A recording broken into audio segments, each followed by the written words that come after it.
Hey everybody, Ian Bremmer here around your world in 180 seconds. I have your questions lined up as always on my phone and we're ready to go. Number one, a Gaza ceasefire has gained momentum. What is the likelihood a deal will be reached soon? We've heard this news before, at least 5 times over the last year that we've heard we were almost at a Gaza ceasefire. This time around, though, it looks much more likely. Why is that? Because Trump is about to be president because Trump's envoys and Biden's envoys have been working together on these issues, and also because that means pressing the Israeli government in a way that feels much more serious if you are the prime minister, and also because Trump has been pressing Hamas. And so I think the unilateralism is there. The fact the deal was already very close. And now this means Biden gets to say he got the deal and Trump gets to say he's ended a war, at least for the time being, and a lot more hostages get freed. So, yeah, this time around, it looks pretty likely.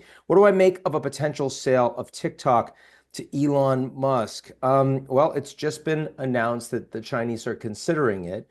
I always thought that it was more likely than not that if the Supreme Court were to uphold a ban, that the Chinese would probably allow a sale to go through, though they were going to say they were never going to until the last moment, because why give up leverage when you don't necessarily have to? So their historic unwillingness doesn't mean to me that they're actually unwilling. To the extent that there is a deal and it goes to Elon, he becomes more powerful. And he also is seen by the Chinese as owing him one. So would he facilitate a more improved, a more stable relationship between the U.S. and China? It's an early indication that he could play a role. He hasn't said anything on the China front yet, but certainly you would expect that he would meet with the high-level envoy that's going to the inauguration that Xi Jinping was invited to on the 20th. That's what we should watch in the next week. Okay, that's it for that one. And then finally, what does Lebanon's new president mean for Hezbollah?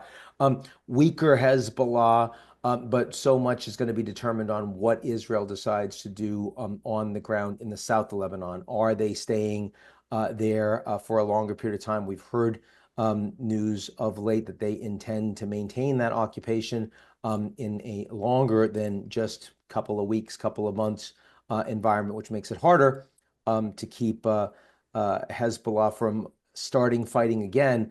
On balance, I think this ceasefire is looking a little shakier right now, even with the new Lebanese president, than it had a few weeks ago.